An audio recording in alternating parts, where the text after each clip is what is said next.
episode number 18. And, of course, we have Patty Vasquez here and myself, AJ Vasquez from the YPN. And then today's guest, we have Ernie Ochoa. And Jeff Yonamine, Exchange Resources. Exchange Resources. And Ernie's with Keller Williams. Keller Williams commercial here in town. Right on.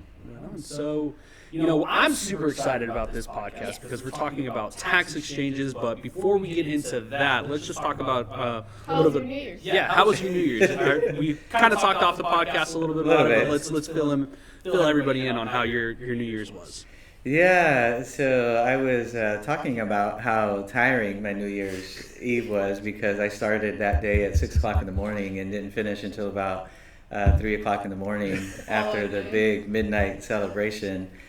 So we fed a bunch of people, and a lot of friends and family came over throughout the day, and so that was really nice to be around family. And then I needed 2 days of rest after that, to tackle the new year 2025. I can imagine till 3 a.m. Man, I think I was in bed by like 1:32. That's good. I didn't even make it to midnight. Oh, that's right. I You were was really sick. yeah, so I was to bed by like 10. Yeah. Yeah, I think if I was sick, I would have been like, I'm close. Yeah. Jeff, how was your New Year? It was busy. We had recordings. I did recordings all the way up till January 31st. Yeah. Oh, wow. Down in San Francisco. Okay. Yeah. So people were still doing the last minute stuff. So it was a busy year end. Yeah, I know when I was working at Travis, like the last minute, like, hey, I need to put like 5,000 in my IRA account. It's like, dude, why didn't you do that yesterday? Yeah, they don't And they come at like 5 o'clock, and I'm like, dude, we close in 30 minutes. Like, there's no way that I can get this completed. Like, Correct. our main hub is like they shut down at 5. Like, I can't do this. Yeah. Sorry. Oh, well, I need to get my tax guy said I know. Unfortunately, no, I can't. Like, that's like an hour and a half to 2 hour process. You guys should have a podcast on procrastination. Hey,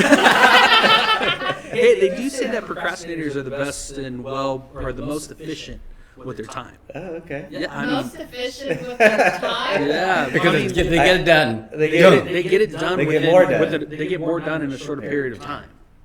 Okay. So they're more efficient with their time. So, I can see that. So like, I'll give you an example. So like, I had an hour to get ready. I was like, I can get ready in 20 minutes. And you get ready in 20 minutes. Yeah, and I get ready in 20 minutes. So I kill 40 minutes for no reason. I should stop doing that. And then it's like, I don't know. It's like that feeling of pressure. Like You just should makes do 2020. 2020. I gotta do something different. Yeah. So yeah, no, I mean that's just how I function. It's just like last minute type thing. I did that throughout college too. Like last day, it's like I got like a book that I gotta write, and I did it like in 14 hours. So just nonstop, just crushing it. So Last minute. I hate doing it, but I do it to myself. It gets done. It gets done. So yeah. So yeah, Ernie's with Keller Williams commercial. Keller Williams commercial. So we're kind of like, this is a little different. Usually I just like have a conversation. So let's just talk about like how we got into the industry. We can go ahead and start with you, Ernie. Oh, wow. Do we have about an extra hour for this podcast? Just kind of give us the clip. Yeah. Fun stories too. My journey started in 1998, so quite a few years ago, before internet and before cell phones. Yeah. And I started with a little brokerage in Atwater named Century 21 Newland Real Estate. Mm-hmm. And everyone in that brokerage was a lot older than I was. So I was the YPNer back in the late 90s. I was a young professional. And our MLS was a book. It came out once a month. And so probably the most sophisticated piece of technology that we had in the office was a fax machine. And so yeah, I've been in the industry since 1998. I do remember my very first listing, which most of us will probably never forget our very first listing, but it was that little rock house off of Winton Way in Atwater near Foster Freeze. It's now an insurance agency, but I think I listed it and sold it for about $62,500. You remember. And my first commission check, was about 900 and some change. And boy, man, I thought I was on top of the world. I was saying 98, close to $1,000. That's a lot of money back then. It was. It was enough to pay my mortgage back then. Yeah. Yeah. Mhm. Wow. Yeah. That's a big change. Yeah. How do you see the industry has changed now? And would you say it's changed in a positive way? Would you say it's gone backwards? I definitely think all of the changes, for the most part, have been positive. Of course, there's always negative with positive, but mostly positive. I think the industry moves a lot faster. And, It really does. Talking about procrastination, I was just thinking about my typical real estate day, how it's bang, bang, bang, just one task after another, nonstop all day. Mm-hmm. And I think the speed of the industry is much faster. The availability of information is much more easier to access. It's right there Right for at the palm of your everybody. hands. Yeah, and so the opportunity there is more transactions. Mm-hmm. Yeah. More opportunities for investors doing 1031 tax deferred exchanges. Just overall better opportunity in the economy to create long generational wealth. Yes. I would say that's the biggest change. Okay. And you were the founder of the Merced YPN chapter. I was. A lot of people don't know that. and I'm really proud of that because as we sit here at this very moment, I'm proud of every accomplishment that you guys have had here at our association through YPN, and YPN is a way to bring that next leader up, all the young blood within our association, which is vital to the life of any association. Mm-hmm. And so when I was president in 2011, NAR had created YPN a few years before that, but it was spreading throughout the country, state by state, like wildfire. When it got to CAR, I was lucky enough to experience the very beginning of YPN at CAR. And a lot of the YPN chairs for CAR are now CAR presidents. Mm-hmm. Which is a huge deal. And, starting it, I didn't foresee how impactful it was going to be, but just you guys and the rest of your committee, makes me really proud of that, that I had a role to play in the beginning of YPN. I'm very grateful for that. Yeah. Yeah. It's opened door. I think it's opened multiple doors for many of us. Yeah, definitely. More than just, within Merced. Mm-hmm. And then Emmy was chair to your son.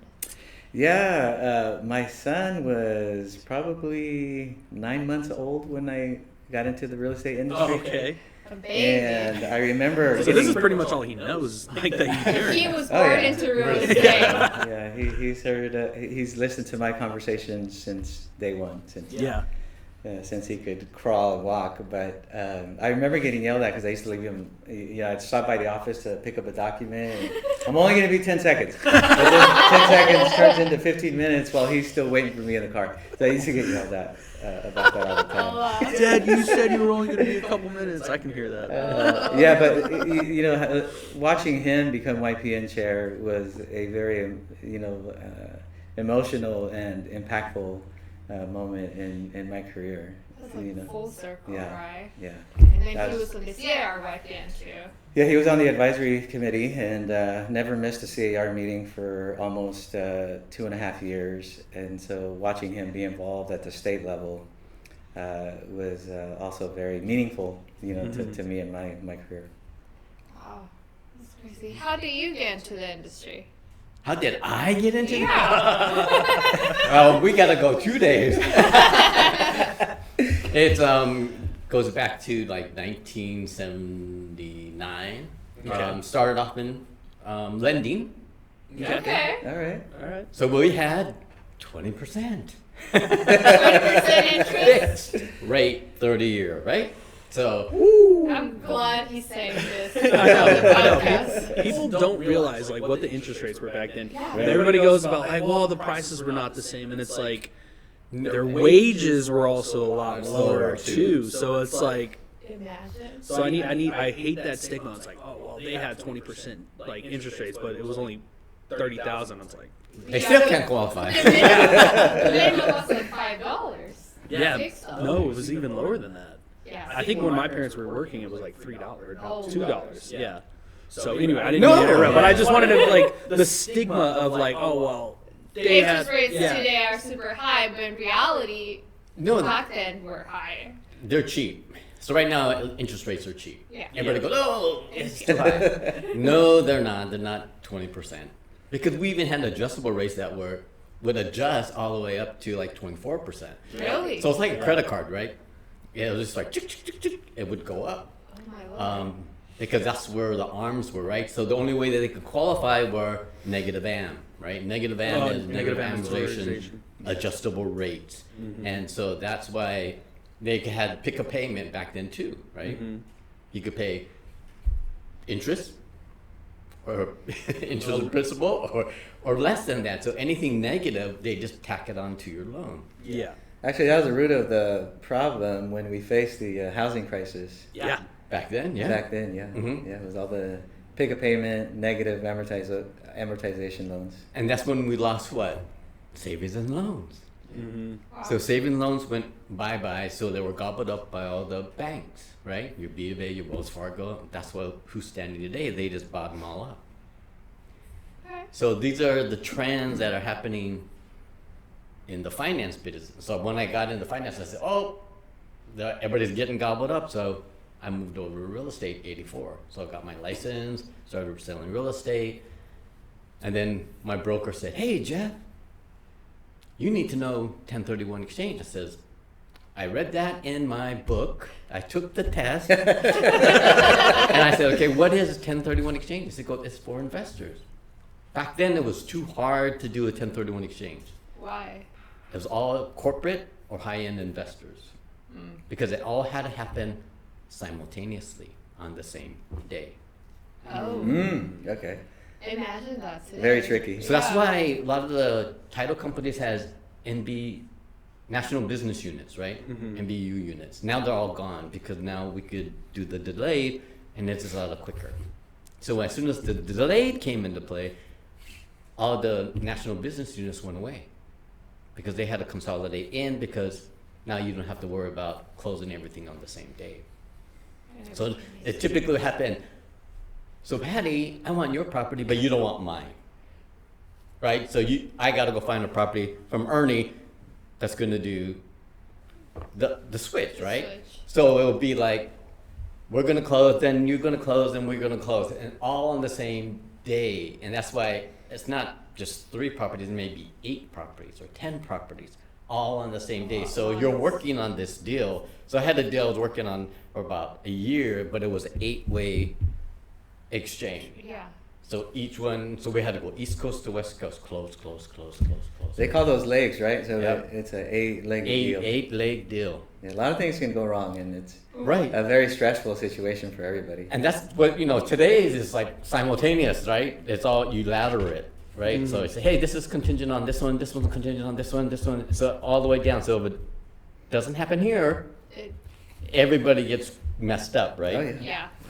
But on a 1030 exchange, everybody's talking to, all the escrows are talking from West Coast to East Coast, and then everybody's saying, okay, you ready to close, and then we close this day. Wow. Now, 1030 exchanges is very easy, right? But then, it's evolved. That's why technology, we talked about technology. The media is the message, right?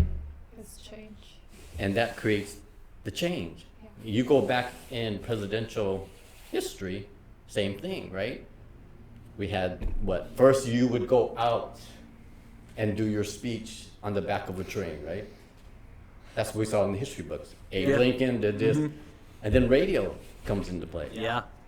right? And then they start doing their They're announcements on radio. And then what happens? TV. TV. Kennedy's, right? Yeah. Yeah. Wow, he won. And then what happened? The media, social media. media came. Obama. Now what is it? Oh wow. Yeah. AI. Podcast. Yeah. Podcast. Long-term podcast. You can definitely tell like how the election was won was through the podcast. Yes. That's how it was won. And then Like if you think about it, because whatever your opinions are on like whatever politician that you voted for, who was out there the most on all the podcasts? It was definitely Trump. Donald Trump.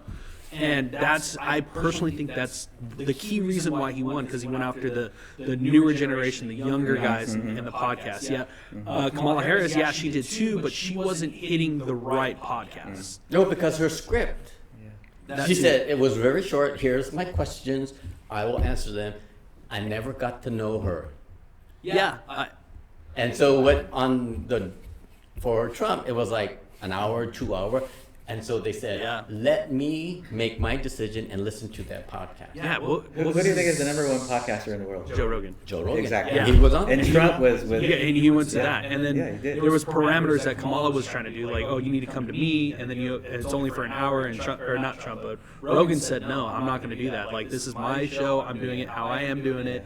You need to come to me. There's a nice setting that we can do here. And I think he was actually willing to go to her, but like the time frame, like it wasn't like, like an hour long only. Like that's just barely scratching the surface of how I start a conversation. So that's kind of like that's where I think like the disconnect, like from her, and I don't know. That's just my personal opinion, and it's just like, That makes sense. Yeah. Yeah, I never thought of like the different phases. I like the way you laid it yeah. out, though. Yeah, no, like that was like, sense, and I was like, Yeah. ding. It's like right when you started saying like, what was the next? I was like, podcast, like that, and that's like, dude, no, that's how Trump won. I didn't even think of it. Like that was the main reason. So, and that's why you guys are doing this, right? As the next thing, right? And you're just saying, well, hey, we're just going to do a podcast. No, this is where it's at, right? Mm-hmm.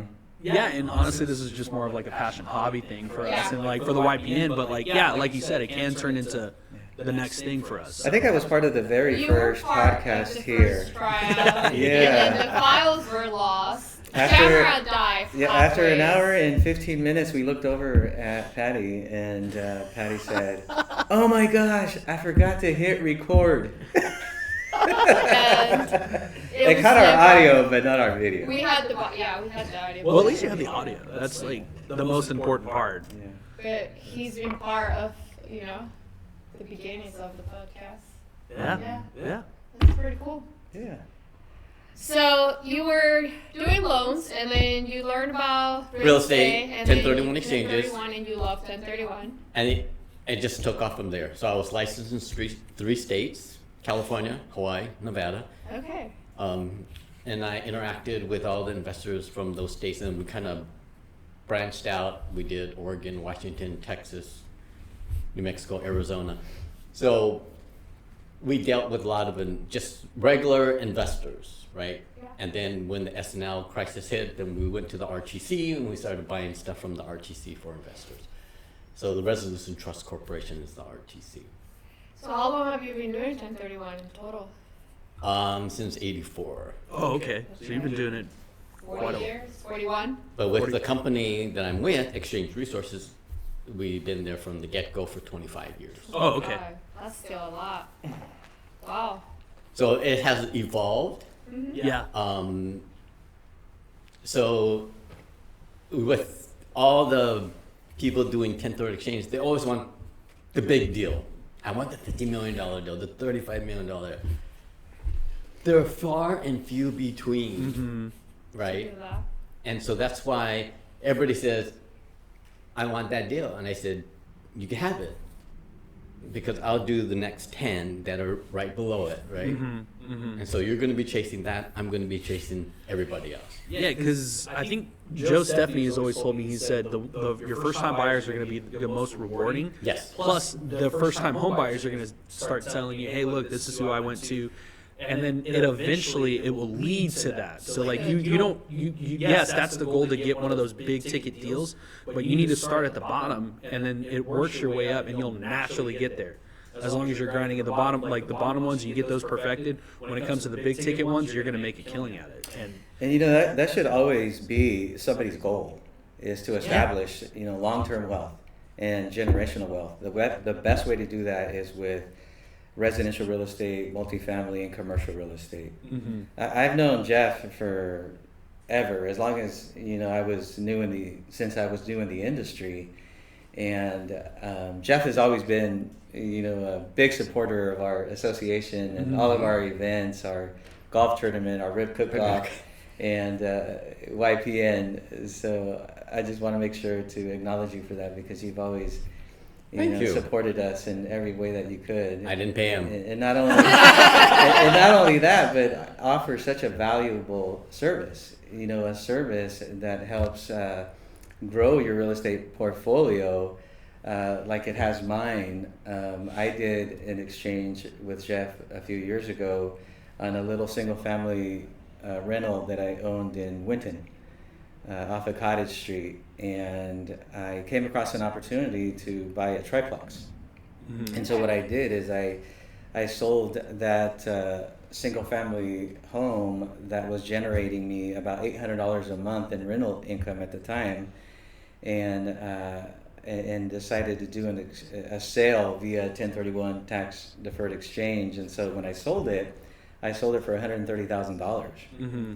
And then instead of paying capital gains and other taxes on the profit of that sale, I went the 1031 exchange route and took that money and transferred it over to that triplex, which I bought for $240,000. Oh, wow. So by doing that, I avoided any capital gains, any depreciation recapture, and I turned an $800 a month income stream, cash flow, to about $2,800 a month.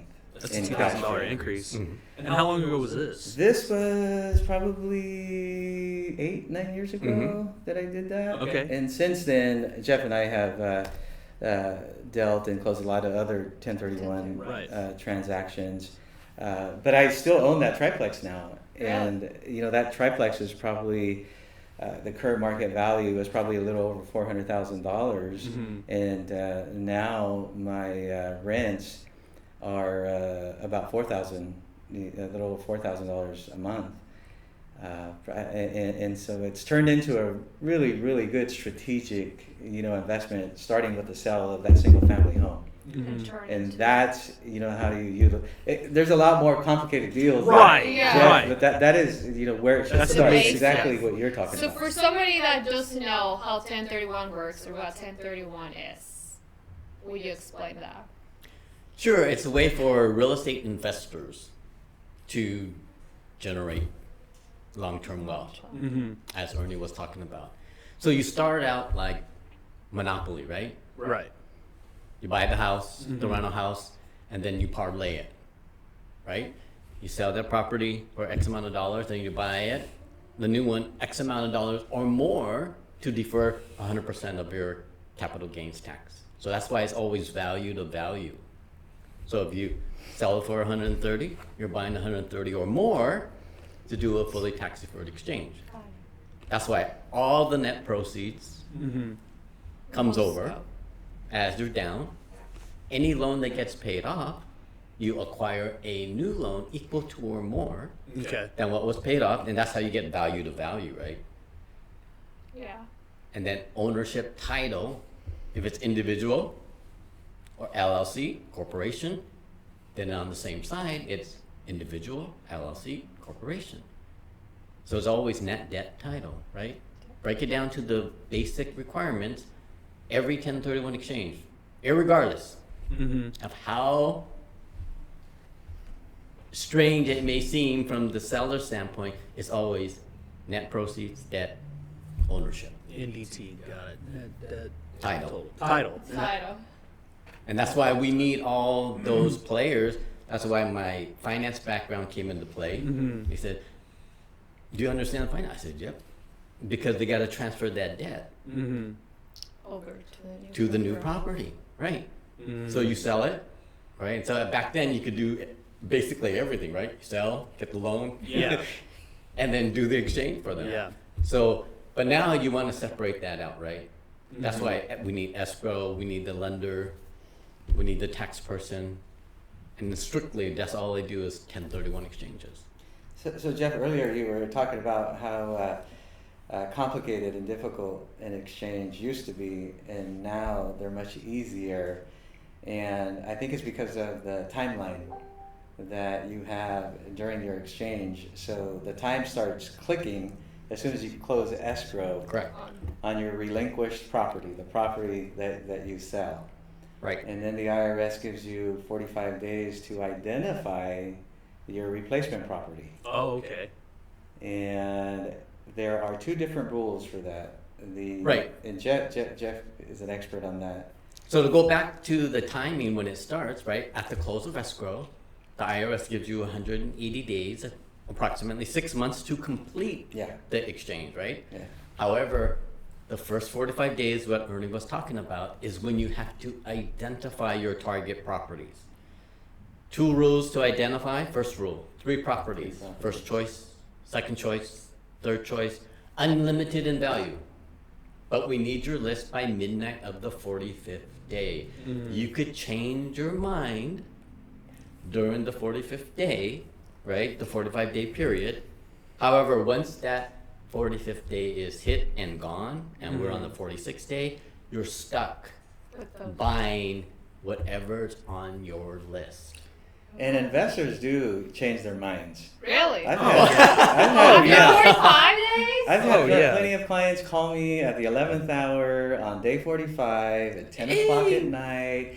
Hey, I need you to resubmit my identified properties. Here's the new address. And as long as you meet that cutoff time, which is midnight, you can do it. But like Jeff said, after that, you're stuck with the list that you turn in. So that's why for you guys who work with investors, what do you got? A motivated buyer. Right, exactly. And so what Ernie's doing is saying, hey, we can't screw around. Let's go. We got to start making these offers stick, right? And so he's saying, we're in the 1031 exchange. If you don't want to pay the taxes, let's make a deal. Crunch time. Yeah, it's crunch time. Right. Yeah. And so that's why the benefit of working with a small handful of investors is if they're going to sell one of the rentals, they're going to help them buy because they're going to be motivated to buy because they don't want to do the taxes, right? It's the taxes. It's a lot of money they take. Right. Yeah. Yeah. And there's very few exceptions when the IRS will allow an extension of that 45-day identification period. And one of them is a natural disaster. So obviously, my thoughts and prayers and my heart goes out to all those affected by fires in LA. And I pray for everyone there. But Governor Newsom declared it a state of emergency. Okay. And so as soon as he did that, if you were in the middle of a 45-day identification period, you'll receive an extension. Gotcha. Now, and that's only for the certain locations of that. So, like, let's say we're out here in Merced, and he does a state of emergency or whatever. Now, does that extension go beyond the 45 days, or is it only for that certain location? Correct, only that certain location. And a state of emergency is usually 30 days. Is that what extends the identification period? No, it has to be issued by the IRS. So the IRS comes out with a declaration that's basically stating that this is a natural disaster and we're giving whatever extensions per any federal forms that have to be filled out. And so like for the LA fires, whoever was there that's being impacted, right? Depending on where they're at, they will get that extension either of the 180 days or the 45 days. So it's going to be stated, and it's only for those people that are affected. Like when we had the atmospheric river, when it hit the whole state. Oh yeah, that was a whole state thing, and it went from, they extended it all the way till November 15th. It was, right before Thanksgiving. They extended the whole thing. That was wild. That was a and so it all depends on, and they came out like in January, they came out with one that extended it only until March, and then also they came out with another that extended to June, and then they said, well, we're going to extend it all the way to November, right? So we're watching the IRS website, right? And they come out with the extensions. Oh, okay. And so that's why it all depends on what state you're in, because it'll show up on, say, 2025 extensions for the nation, right? And it goes through each one. Florida, if you see hurricane, you're affected, then they get their extension. So we're always watching that. Another cause was COVID, correct? Yep. So, but see, COVID was shorter. You see, and they didn't give it like the California natural disaster. They gave 11 months, and then COVID was like short. It was like only went till like June, and then it was over. Couple months. Yep. Okay. Wow. They said you should be back up and running. Yeah, and it's critical to know all this and to work with a professional like Jeff, because it is no fun to be involved in a failed exchange. I gotta imagine that. I have to imagine that that's going to cost a lot of money. So it's a very stressful situation, but if you miss your 45-day identification period, it's a failed exchange. So you're no longer going to receive the benefits of deferring your capital gains taxes, depreciation, recapture taxes, state taxes, which equals to about 40% of your gain. So if you buy a fourplex and you originally paid $200,000 for it, and now it's worth $600,000, well, the gain is at $400,000, and that's where you'll face those taxes. And Is that 160,000? Exactly. So it becomes a real number. And the intermediary company, which is the holder of the funds, the exchange companies, they wouldn't be able to release, the seller's funds, which is, all whatever came out of the sale for the additional 180 days. Until IRS takes their So money. not only are you facing capital gains taxes and depreciation, you don't have access to your funds right away. Because those are the G6 rules, right? So basically they came out with when can the taxpayer have access to the funds, right? So one was if it's going towards any replacement property, right? The escrow on that. If they buy all their properties that they identified and we're past the 45th day, then we close the account, and then whatever's left over, they would pay the capital gains tax on that whatever's left, right? And we would have to do the 593 state of California withholding. But if they don't identify any properties, exchange over day 46. So if they miss the 45th day, like Ernie was talking about, game over day 46. And so that means everything we send it back, they pay all the taxes and stuff.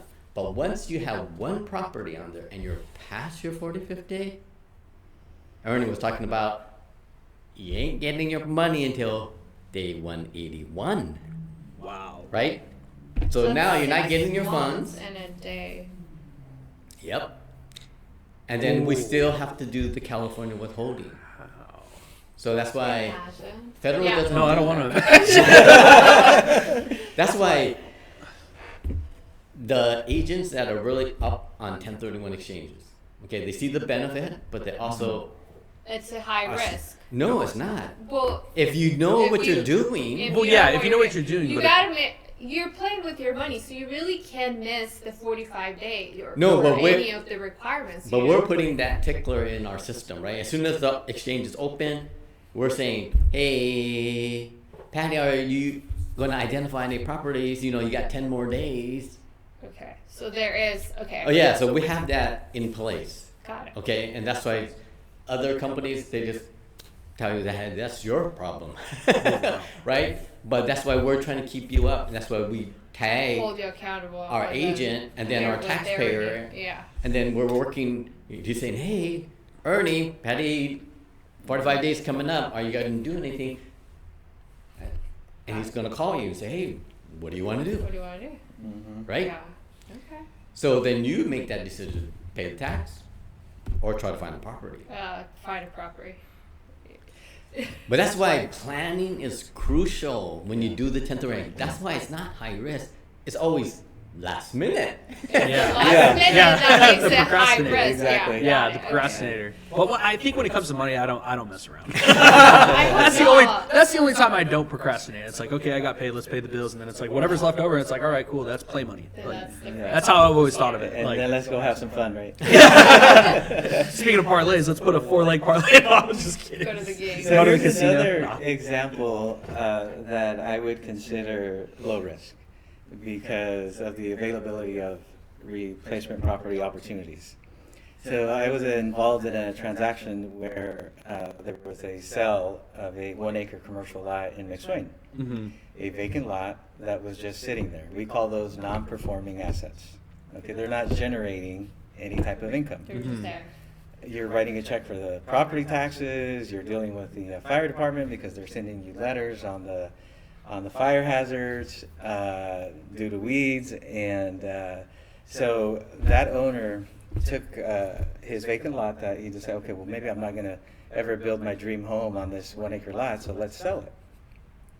And so that is a really good scenario on how to play Monopoly and turn a non-performing asset into a performing asset. So sold it for $200,000, bought a residential property for $425,000, which is really close to our median price here in Merced County. So the availability of buying opportunities for that investor are really high. Yeah. Okay, so it'd be really easy to identify 3 single-family residential properties in that situation, and he was able to take, all those funds, avoid capital gains, etc., and then buy a $425,000 single-family home, which became a $2,500 a month rental. So now he's generating money. So now he's generating positive income, a positive cash flow from that investment, and annually, when you look at it annually, it's a $30,000 return. Yeah. And then So just over 10 years, he's already recouped his money. exactly. Well, actually, it'd be a little bit longer than that, but yeah. still. But still, in the meantime, he's taking that investor's taking advantage, of all the tax benefits, which are his tax write-offs on that investment. So in the meantime, he's depreciating the value of that property. You can't depreciate land. You have to have an improvement on the land to have that tax benefit. So not only is he benefiting there, because then he's getting taxed at a lower income level, so the return on that investment increases, because the $30,000 annual return is about a 6.5% return, not including your tax benefits. That, after you look at those and take into consideration those, then your return gets closer to 10%. And then at the same time, that asset is appreciating in value over time. So Yeah. do you see where the strategy Houses is? do How to appreciate. take So one he went property from- via Yeah. 1031? That's It's a leveling great up. way for a lot of people in this community, to take because there's a lot of vacant lots out there that have been sitting vacant for years And they're and years not and making years. money, and you're like Owners you say, not- you're just paying money on a land that's not making you anything but costs you money. It's literally like throwing money in a bucket and lighting on fire is what Yeah. that sounds like. Instead of putting that into a property, make money, get tax, write-offs, and appreciate the value of the property. Mm-hmm. Wow. And then you take that single-family home and turn it into a fourplex, and then you take that fourplex and turn it into an eightplex, and then you take that eightplex and turn it into a triple net performing commercial property. Alright. It's a process. I'm sure. But that's a client for life. Yeah. So the process is what? Helping your clients build generational Generational wealth. And then what happens once you do that? They start to retire. So now you do the what? Reselling. Right, you sell them and you say, oh, you have kids now. So it's You're getting going to get out of the less. business, so sell your properties and what? Line up all your kids with A property. the properties. Yeah. And then you put it into your trust, and then each kid has their designated property. So after you got your triple net and you're done, you can either keep that or spin it out to buy those other properties, right? And then once it's in the trust, and if you pass away, it goes to Yeah. who? The It goes to the kids. revocable trust. Whoever's in the revocable trust is the successors, and all the trustees and all of that. Yeah, no, I remember that's like core memory. Engraved in your That's brain. engraved in my head. Like, And they from- get what? The step up in basis. Mm-hmm. And then Yeah. because of California's new laws, right? Mm-hmm. Prop 19, they're going to probably sell it Mm-hmm. because of the property taxes, right? Because Yeah. the property taxes are way down here.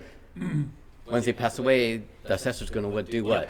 Do this. Kick it right back up. So they don't have the money to do the property taxes. So what you go And sell it. Yep, sell, and then what you do is it gets sold to the actual the trust because correct me if I'm wrong. This is like it's been a few years, but if it's sold to the trust, they pay less taxes because it's not to an actual person; it's to an entity. Is that right? No, because if it's in the trust, Right. right? Because it's being transferred because they are the owners of the trust, Right. right? So they go in. So if there's one of the spouses passes away, it's still in the trust. Right. So that doesn't happen. It's when it goes to the beneficiary. Right. As soon as that last person passes away, the assessor will come in and step in and Right. put it up to the fair market value. Yeah. Yes. That's true. Yeah. So, for example, the benefit, the tax benefit of vesting your properties in a trust is the step up in basis. So, if mom and dad bought their home years ago for $100,000, and then, sadly, none of us will live forever. Yeah, but right. Mom and dad passes away, and at that point, the property's worth $500,000. Mhm. Okay, so when it's in the trust, the step up in basis means that your original $100,000 basis amount gets increased to the current market value Right. of $500,000. So if the kids end up selling that property for $600,000, they will only face capital gains on the $100,000. Yeah. Yeah. Got it. Okay. That's the step up in basis.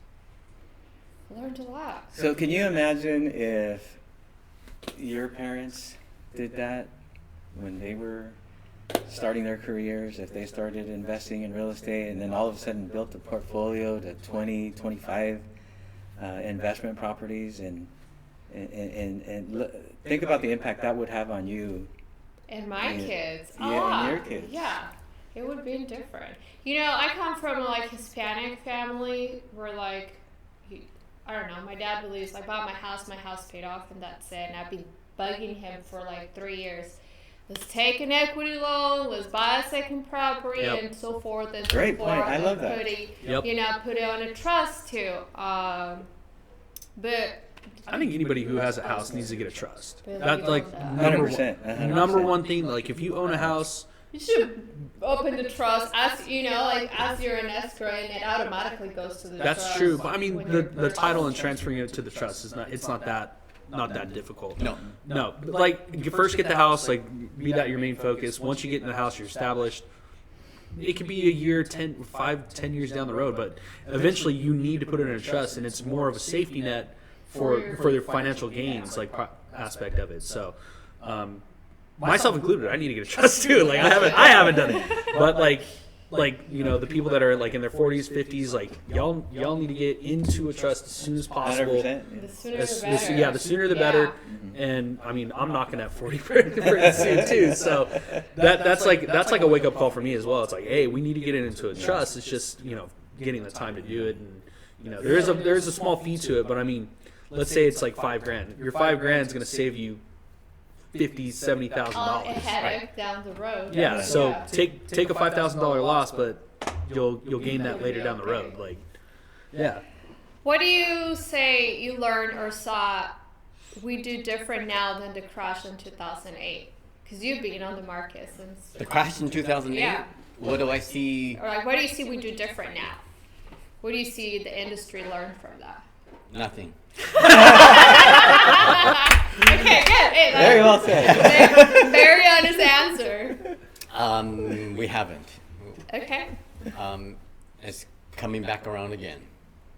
I say, and I tell everybody, you thought you missed an opportunity? Guess what? You didn't. It's coming back again. We had the SNL crisis, right? It was everybody goes, oh, I missed it. I did, yeah. And then what happened? We had Y2K, right? Yeah. I remember Y2K. Y2K. Yeah. Everybody's oh, the world's gonna end. Yeah, exactly. So what happened to the market? The market just that day the market stood still. I mean, there was no one on the roads. Nobody was doing zip. The market just flat out Pause. flatlined, right? Yeah. And then everybody said, great financial crisis, right? We hit it again. We did short sales, We did. right? Yeah. And they weren't short. Short Yeah. sales were not. Yeah. Wrong. Okay. So there's a big. Me and Emmy almost got into a short sale, and I was like, it can actually kind of benefit our client because some things for the client. But when I found out about a short sale, it's like, oh no, it means that they're going to take a short or they're going to take a loss. Right. Correct. It's not short in the short of the sale, and I'm like. So I was like going to get nervous, like, man, we're going to have to close this in 15 days. No, this is like a 2-3 month process. So I'm like, And back then it was longer. I was going to say it probably a lot longer Yeah, now. It was 9 a months. mess. There were so many of them on the market that Yeah. it wasn't uncommon for a short sale to take up to a year. Yeah. Really? Yes. Yeah. hmm And that's why, have we learned from that? They're just probably maneuvering Away. it to do other things, right? They won't put it on the market yet, right? They'll say, okay, we'll tag it back onto your loan so we don't have to foreclose you yet. And that's why we had all the stuff during COVID, right? Because what did COVID do? Shoot the Increase the market. prices. The market Pent up to the demand. It roof. created a lot of pent up demand. Which I thought was bizarre. I was over here sitting in my house. I'm like, what? Crazy time. Yeah, it was crazy times, but I'm like, Yeah. I was sitting in the house, like thinking, I was like, all right, well, that's gonna be good for my equity. Like, that's what I thought. I was like, all right, my equity's going up, so that's good for So me. why was that? Yeah, On hand, Because why? because there's not enough housing. No, because we had free money. We Oh, had yeah. the lowest. 2020, Yeah. yes. We had all the stimulus, all the Well, free money. and nobody was. all- Well, everybody has to forget, like, or Yeah. must forget, like, we weren't spending money in 2020. Yeah. No, but that's why where was it When going? when you put that together with historically low interest rates, which were almost free money, Yeah, and then with about a 6-month period of not very high transaction activity, and with 30 million people in California, where the demand is always going to be there, and you put all those together, that's what drove the market. Crazy. Mm-hmm. And whenever interest rates drive the market, right? Mhm. So when rates become desirable and low, buyers get off the fence and start Yeah. buying. So then that creates competition in the market. Correct. And that pushes Correct. prices up. correct. So they say for every 1% that the interest rates go down, 1 million buyers are going to hit the market. Yeah. Yeah. So I'm not exactly sure if that's the right number, but like if you think about it, every percent comes down, more people are going to be able to qualify. Well, for it makes homes as sense well. because here in California, the Yeah. average annual transaction count is around 400,000 to 500,000 units. Mm-hmm. And as I don't know what the number is, during that period of historically low interest rates, but it probably Oh doubled. yeah, I can imagine it being that high. So, Because I think when me and Erica bought our current home, I think we got into like 4.75%, and once we were able to refinance down to 2.75, I was like, let's do it. Like, she's like, are you sure? Can we afford it? I'm like, I'm telling you, this is the best thing that we can do right now. It's going to give us a lower payment. And then I was working at Travis at the time, and they gave me a 1% discount on my mortgage. So at 2.75, I was actually having a 1.75%.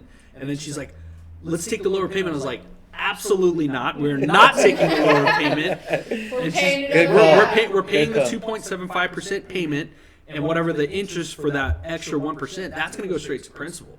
And then it's like we're already going to be conditioned to pay this payment. So when I quit from Travis, it's not going to affect our wallet at all. We're already conditioned at that payment. Pay that Yeah. much. So like now what I'm going to start doing when pitching to people when they go to refinance their house, like let's say they have a 7%. Okay, here's what you're going to do. You're going to keep that same exact payment or really close to it, and we're going to shave years off of your loan compared to lower payment. Like you're already conditioned at that payment. So that's where it's like, why would you want a lower payment when you can shave years off of your loan and you can save more money that way? Right. So a lot of people think the short term, like I'll have like my payment's going to drop $300. Why don't you keep it right around the same? Because you're already paying it. You've already made the adjustments. Do not go back to like That's really good advice, because a lot of homeowners don't realize that every bank, every lender has a program which puts you on instead of a monthly mortgage payment, a bi-monthly mortgage payment. Yeah. And exactly what you're talking about, you don't feel it because they break up your monthly into 2 equal payments. And there's not really a qualification process. All you got to do is just call your bank and say you want to do it. Yes. And what happens is, because there are 52 weeks in a year, you end up making an extra mortgage payment per year. And that shaves off about 8 years from your 30-year mortgage. Correct. Which saves you a ton of money and interest. Exactly what you're talking about. Yeah. So yeah, just shaving years off, because I think my parent, and I was like 14. They're like, oh yeah, we've refinanced our house, but we got to a lower interest rate, but our payment went up $200. And I was like, I was thinking, why would you do that? And then they explained to me, well, we took 10 years off of our loan. I was like, what? You took 10 years off your loan by a $200 increase? Well, and this is back in like the early 2000s. So, but still, like that's where it's like, I like to tell people, it's like, yeah, just because you can get a lower payment doesn't mean it's going to benefit you. I mean, it can if you're like tight on money. Yeah, absolutely, let's do that. But if you're already paying it, your condition, and you can afford that, just keep at that payment. Like, I can take 7-10 years off a loan easily like that. So. But nobody teaches that in school. No, they don't. No, they don't. No, that's the crazy part. Really That's the don't. crazy part, because I do sub on Mondays, and every time when it comes to like reassigning classes and stuff, I was like, hey, did you take financial mathematics? No, I don't want to take that. I was like, too bad you're taking it, because you need to know this. So when you're out in the real world, this is the real math that you're going to be utilizing, not what is Algebra. 3x plus 4 equals y. You're not going to be using that on a regular basis unless you're going to be an engineer.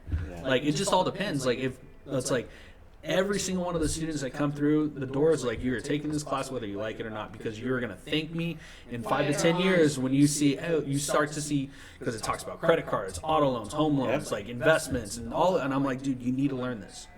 Because we're conditioned as we go through school to what? Follow. Yeah. And then the following is what? Get a new loan. Here's another one. Credit cards, right? Yeah. And so we don't learn anything about finance. Yeah. And that's, I think, the issue, because I didn't learn anything like that when I grew up. So it was all, you're learning as you go along, right? And so if you teach it, then you get them out of that trap. Yeah. Because they say, what, consumer debt is the number one thing that...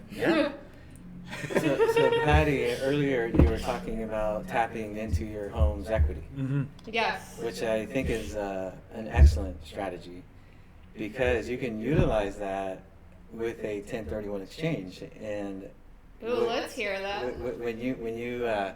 When you start to think this way, because the equity you have in your home right now is just sitting there. It's just there. It's just just there. there. It's not generating you any interest. It's not being invested. So what a lot of homeowners do is they tap into that equity, and it's like a revolving line of credit. So if you have a line of credit for $300,000, you only need 50, then you use 50, and then you can pay it back the very next day if you want. But say you're in the middle of an exchange and you're selling a single family home, and your sales proceeds, say you're $500,000. And the other rule that we didn't talk about in an exchange is called the 200% rule, where you can identify a lot of little properties. As long as they add up to the amount. As long as they don't exceed 200% of your relinquished property value. So $500,000 would mean you can't go over $1 million in all those little properties. Got it. And so you could use your exchange to do that, and so buy multiple properties and take that money and spread it out with 20% down payments or 30% down payments, and then you can buy multiple properties. But you have to start somewhere. So with your line of credit, you could buy a single family home and convert it into an investment property, a rental, and then hold on to it for a couple of years. And then, like Jeff said, parlay that into maybe 5 more properties via 1031 exchange. That's the goal. Yeah, that would be ideal. So your equity is a good, investment tool. It's a good investment tool to get into other investments. And the equity is so there's another strategy like when it like using the equity like just like if you're just wanting to do like a single residence, hey, this is the only house that I want to be in. Okay, cool. Still get yourself a HELOC because there's ways that you can do where you can pay the house off a lot faster too. So this is when I was working at Travis again. Like I would pitch this to people like, hey, look, have you ever thought about getting a HELOC? Like, well, I don't need a HELOC. I'm not building. I was like, well, I mean, it can help you pay off your house faster. And they're like, what? What do you mean it can help me pay it off faster? I'm like, this is what you do. You take $20,000 from your HELOC and you put it to the principal of your home. If you have expendable income, this is only if you have expendable income. Don't do this if you're living paycheck to paycheck. This is not a smart strategy to do. So if you have expendable income, so let's take $20,000, put it towards the principal, and what you're doing is every time you get paid, you just throw it right into your HELOC. You get the HELOC paid down, and you keep doing it and redoing it. It's called velocity banking. So some people have gotten their house paid off within 5 to 7 years, utilizing it by doing that. Yeah. So there's all different types of ways that you can use your HELOC to pay off your house, to do 1031 exchanges. So there's many different ways that you can do to get ahead of the game. So. And it's not very expensive to obtain a HELOC either. No, it's not. I think your lender's going to charge you I think that's processing fee, and you don't have to open escrow or anything like that. And you can actually have that wrapped into your HELOC as well. So you can literally go in, sign documents. You're going to have a $2,500 balance on your HELOC, but you didn't pay anything. Like, essentially, it's coming out of your HELOC. So. And that's the same thing with refinances. Like you can wrap that all on the loans. Another opportunity that I see out in the market and that I've done myself is when an opportunity to pick up a fixer-upper comes about. Then you take that money out of your HELOC and you buy the fixer-upper, and then you use the money from the HELOC to pay for the repairs. And as soon as you put that property back on the market and resell it, then you pay back your HELOC. Yeah. And then you start all over, and then you do it again. So you remember, that's a fix and flip. Fix and flips do not qualify under 1031 exchange. Okay. Correct. So that's why those are going to stay out of the exchange arena. Yeah. Because they're considered inventory or dealer property. So that's why they say no, because you never hold the property for investment. Holding means you got to add that rent and hold, right? So buy, fix, rent, hold, and then sell, right? And then you have to qualify the property as being held for investment. But if you just do fix and flip, that's not going to qualify. So unfortunately, the IRS doesn't have a clear definition on what the holding period looks like. So I think, Jeff, you've been asked this question many, many times before, and most of the time I've heard you say from tax year to tax year as your holding period. Or maybe has that rule changed, or is it still the same? It's the intent of the exchanger to hold the property as investment. So we've seen it from just 1 day to the 2 year. Everybody's saying the guidance is 2 years, right? But that's why it's always the intent of the taxpayer. So if they're within that 2 year window, we always refer it back to the CPA. Because we've seen 1031 exchanges do 1 day. It's because their intent was to hold. However, Ernie was doing an exchange and he wanted to buy the apartment complex, right? And so he came to them knowing that they were selling, or they had just bought it, right? And he says, hey, I want to buy from you. I'll pay you extra $100,000 over and above what you guys bought it for. And so they come back to us and says, can I do an exchange? And I said, what was your intent? Our intent was to hold. We would tell them close, right? And then talk to your CPA to see if you should then open the escrow with Ernie to sell that property, and then they would have to do another exchange because Ernie's coming in to fulfill his exchange. So that's why it's always the intent to hold. That's what they always look for. Always intent to hold. Yes. And that's, everybody goes, oh, is it 2 years? Is it 1 year? There's nothing in the code that says how long. How long? As long as you have intent to hold. But that's why if it's shorter than that 2 year guideline, they're going to come back to you and say, and ask, what was your intent? Okay. Because a lot of people say, I'm going to move into it. Right? And so they go, well, that wasn't your intent, was it? And so they're going to disqualify your exchange. Oh, okay. Because there are forms in the income tax, right, that you have to file when you do the 1031 exchange with your tax person. So that's why we always refer back to them, because on the Schedule E, you have that property being listed as an investment. And so the IRS wants to see that replacement property show up on the Schedule E right next to it, right?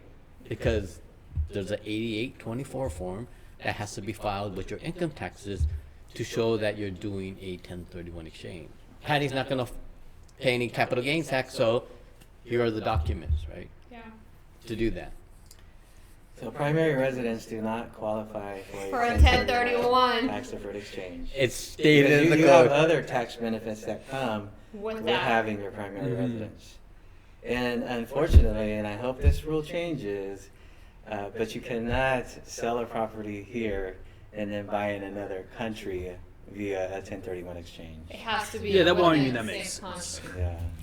It used to be. Oh, really? Yeah, it used to be, then they closed the door. Because the tax from different countries Are different. were different. So I used to do it, you know, because when I started, it was open that you can go around and the world and do it. But then they said, hey, this is getting kind of crazy. So they said, whoop, U.S. for U.S. If it's foreign, it's foreign. You have to keep it out Yeah. and do if you want to do it. So that's why going back to Ernie's thing about the second rule, right, to identify was the 200% rule. You could identify twice the value of what you sold, and it could be as many properties as you want. As long as it's no more than twice the value. And that's where you get into the financial planning, right, for the next generation, the generational planning, right? Okay. So when you sell that $1 million piece of property, you could identify up to $2 million, and if I got 3 kids, You could split it in 3 properties. right, and so that's the way you could identify multiple properties. If I gotta do a $1 million 1031 exchange, I could identify 6 properties up to $2 million, right, to cover my $1 million exchange, and then pick and choose off those 6 properties. And so now do you see where a HELOC is a great place Yeah. to start That makes investing in sense. your real estate portfolio? It will. Yeah. Wow. A lot of I learned a lot today. You know what? Honestly, like, I typically don't go back and listen to them sometimes, you are but gonna I'm go back and listen definitely. to Honestly, this this is one of one? those that it's like, oh man, there's a lot of information. We It's just like, are touching the yeah, we're just surface. scratching the surface. Right, Like, this right, is just exactly. scratching the surface of There's a everything. lot more. There's you could do second home vacation homes. You could do reverse exchanges. You could do a reverse We exchange. could did do a it reverse backwards. exchange on this very building here for our association. How does that work? You buy first and then you sell. So you go, I'm not gonna list with you because I don't know when I'm gonna get it. 45 days is too short, right? Yeah. Are you willing to pay a higher price for your exchange? And if it's yes, and if it's worth it, right? Because they gotta have that property, then you'll say we gotta do a reverse exchange. So you would go write the contract uncontingent, but it's still a property that's going to be under the exchange, and then we go sell your property, right? And then bring it back. Right. So it's not about holding the money anymore. It's about holding The a property. You cannot own both properties at the same time. IRS says you can never do an exchange on a property you already own. So if you bought it, you own it. Can't do it, right? So we, the exchange company, have to hold title. We have to set up a holding entity to hold title to one of the properties. Oh. And that's why reverse exchanges are more expensive. Your typical regular forward exchange is around $1,200. Yep. $1,000. Mhm. A reverse exchange is around $5,000. 10,000. Oh, 10,000. $8 to $10,000. 8 to 10,000. Okay. Yep. Wow. But if it's worth it, then I guess. Right. Yeah, Yeah. and that's what I was getting at, like, prior. I was like, maybe like a shit, one blank. Cut. No, I'm gonna leave it in. The trust. Like, let's say it costs you $5,000, but it could save you 50. Right. Yeah. So you're gonna have a net gain. Yeah. At the end of the day, there's always gonna be a net gain, is what we're trying to say. And that's why we always look at whether or not it's going to be feasible, right? The Yeah. reverse exchange. So if it's not feasible to do the reverse exchange, but they still want to do an exchange, you got to then write the contingencies in on your contract. to protect them, to do it straightforward. We could set it up as a one-day exchange, right? Close, buy. But you got to be situated to do that, and you got to protect your client. Right? Yeah, absolutely. Use your seller's intent and your buyer's intent forms to protect them, so you can set it up that way. So there's a lot of training that Ernie could do for you guys to structure your deals correctly, right? Yeah, absolutely. He knows a lot for sure. He's been around forever. I think I did one lunch and learn with you guys, and it was about investing, Yeah, commercial real estate you transactions. should do it Oh, okay. again. Yeah, we're gonna have to hit up Ash and let her know, like, hey, you gotta talk to We him. gotta bring Ernie Get him back again. on. Yeah. Yeah, we can talk about 1031 exchanges again or whatever. Yeah, absolutely. Or how to analyze, the cash flows of a commercial property. That would be You know, good. There's that- a lot of information. I'm gonna want to come back and The listen to. CCIM designation is, probably the most recognized and highly regarded commercial real estate designations. And the very first class, which is CCIM 101, has to do with cash flow analysis. So my advice, if you guys wanted to, transition into commercial real estate maybe, or just learn more about it for your self-benefit, at least take that one class. At least take CCIM 101. Don't they have intros still? They have intro. It's a condensed course. Oh, there it is now. A day and a half. The full course is a week. A week. A week-long course.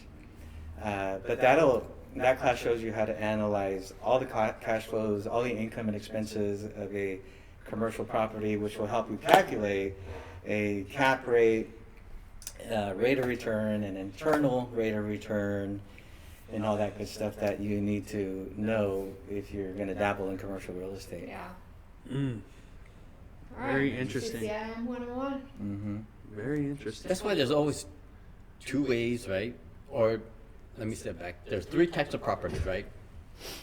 Primary, second homes, and investment. Yeah. Primary, you get your Section 121. Mm-hmm. Second homes, you get nothing. It's 100% taxable. And then everything else is 1031 exchange, right? So that's why you have two options to help your clients invest in real estate. In a proper way. Right, either 1031 exchange with investment, Mm-hmm. or you do the Primary. primary residence 2 out of the past 5 years, right? Because they could sell every 2 years and take that money and parlay it, right? Mm-hmm. And buy a new home. That's why with new construction, it works really well. Got it. Got it. And that's why we even 1031 exchange, you go buy new construction too. So I was just on the phone before we came in, right? It says, hey, my guy wants to buy such and such builder. I said, when is the closing? It said June. So we're not putting your property on the market till what? March, April. To then include that June, because the developer's gonna do what? Oh, we're not ready. So it's August, September. You gotta remember the 180 days. Risky. But you can always do it. That's why you got to know your times. And your numbers. Got it. Well, I mean, that's a lot of information. And we want to be mindful for your time as well. So, how can people get a hold of you if they have any questions about 1031 exchange? Oh, they can call me direct on my cell. Yeah. Go ahead if you feel comfortable. Sure. Yeah. It's 916 area code 612 1031. That's you go. perfect. That's going to be easy to remember. And then they could go to our website too. Exchangeresources.net Okay. is the website. Or they can call the main office 877-799-1031. That's awesome. And Ernie, how can people get a hold of you? Well, thank you for asking. So my cell number is local 209-704-SOLD. Sold. Okay. Sold. Easy to remember. Years ago, my wife worked for Cellular One, and I told her to Okay. give me that number. But the last four are 7653. 7653. Got it. Yeah, 704 It stands sold. for sold. Yeah. Okay. I think the younger generation aren't going to know what to do with the right letters. So I think it was like 1-800-COLLECT is what I remember. Like, it's embedded in my head. That's very true. 1-800-COLLECT, like save a buck or two or three. I cannot believe I remember. That's like embedded. That was like a core memory. Like just I forget that times do change. I mean, I don't even know if collect call is like a thing now. Like, No, I don't think so. With cell phones, you could Yeah. call across the United States and foreign. So yeah, it's just Time evolving.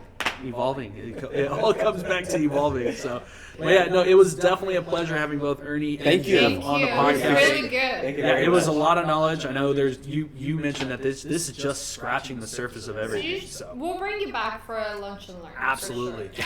Yeah. I think we do definitely need to bring the two of you back for a lunch and learn, Yeah. so that way we can get more knowledge is power when it comes to everything. So. Yep. But yeah, with that, we're going to conclude episode 18. Yeah, and it's been a pleasure. So we'll see you on the next one. Thank you. Appreciate it. Thanks, brother. Thank you.